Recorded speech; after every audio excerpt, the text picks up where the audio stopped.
19h10 sur Europe 1 et il est l'heure, Nathalie Lévy, de retrouver l'interview politique.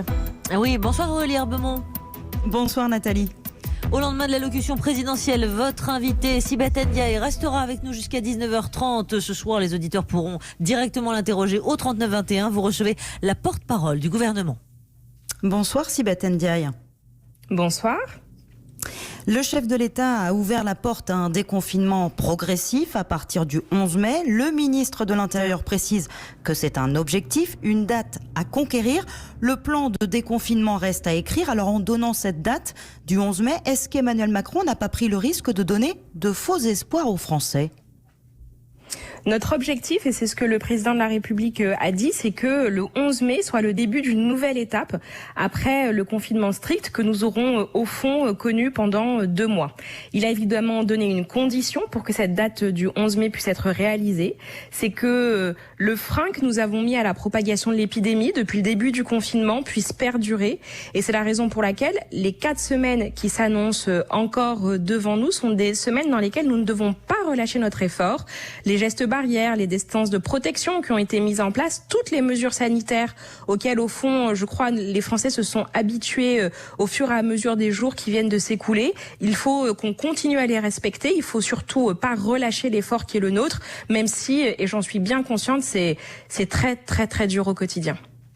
Oui, l'effort doit se poursuivre pour avoir cet horizon le 11 mai prochain. Alors, dans le plan de déconfinement progressif, il y a la question du retour à l'école à partir du 11 mai qui suscite beaucoup d'inquiétudes chez les parents, chez les enseignants aussi. Comment vous allez assurer que ça se passera dans un contexte de sécurité sanitaire, pour les enfants d'abord bien sûr, et donc aussi pour leurs proches ? Je veux d'abord rassurer les parents, les enseignants, les personnels administratifs et techniques des écoles. Notre priorité, elle est évidemment toujours que la sécurité sanitaire de chacun, enfant, adulte à l'école, soit bien entendu assurée.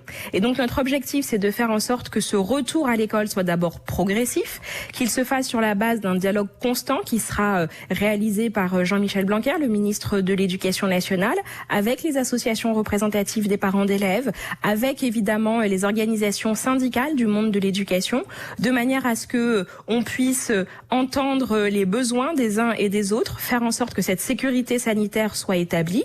Et il reviendra au ministre de l'Éducation de faire des propositions dans le cadre du travail qui est effectué sous la houlette du Premier ministre pour organiser ce vaste plan de déconfinement, pour que l'impératif de sécurité sanitaire soit toujours au centre de nos préoccupations et qu'il soit bien respecté, pour permettre, et c'est aussi un élément que je voudrais signaler, qui je crois est assez important, pour permettre à des dizaines de milliers d'élèves, parmi ceux qui sont les plus en difficulté, parmi ceux pour lesquels l'école à la maison, c'est pas si évident que ça, quand on n'a pas les ressources numériques ou les ressources familiales qui permettent de suivre la scolarité à la maison. Ces enfants-là, nous pensons aussi à eux, et il y a un vrai risque de décrochage pour cette frange-là d'enfants scolarisés, et c'est aussi en pensant à eux que nous souhaitons faire en sorte qu'il puisse y avoir un retour progressif, partiel à l'école à partir du 11 mai. Ce seront ces enfants qui sont potentiellement des difficultés à faire l'école à la maison qui seront prioritaires pour retourner sur les bancs de l'école et pas forcément tout le monde en même temps. Alors, je veux pas rentrer dans le détail de ce que pourrait être un plan qui aujourd'hui n'est pas élaboré. D'abord parce que, je vous l'ai dit, nous souhaitons avoir une très large concertation avec les organisations syndicales, avec les parents d'élèves évidemment. Nous avons 15 jours devant nous, c'est le mandat qu'a donné le président de la République au gouvernement pour déterminer les détails de ce plan de retour progressif dans les écoles. Et donc, il ne s'agit pas de préempter en disant ça va se passer de telle ou telle manière. Il y a des principes qui ont été édictés.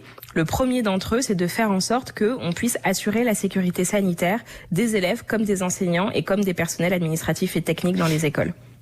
Des soignants aussi se disent tracassés par cette perspective et ce risque, certains le disent, de rouvrir les écoles pour la diffusion du virus.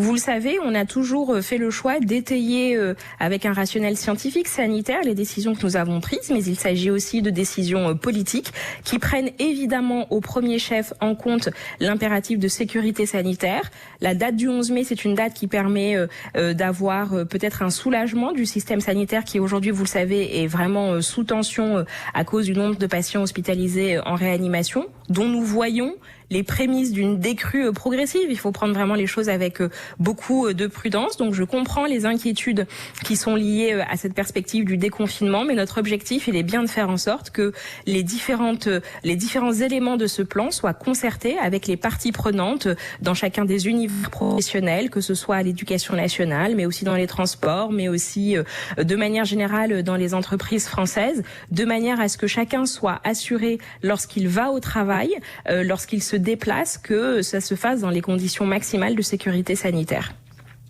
Sibeth Ndiaye, concernant les masques, leur usage pourrait être systématisé, c'est ce qu'a dit Emmanuel Macron hier. C'était une erreur d'expliquer aux Français pendant des semaines que le masque n'était pas utile si on n'était pas malade. Nous avons toujours été très transparents et encore une fois, nous nous sommes basés sur ce qu'était le consensus scientifique qui d'ailleurs a pu évoluer au cours du temps. Au début de cette crise, rappelez-vous, à la fin du mois de janvier, au début du mois de février, l'Organisation mondiale de la santé, ne recommandait pas le masque pour tout le monde en population générale et considérait qu'il fallait prioriser l'usage de masques à caractère médicaux, je pense aux fameux masques chirurgicaux et aux masques FFP2, qu'il fallait les prioriser pour l'usage des soignants.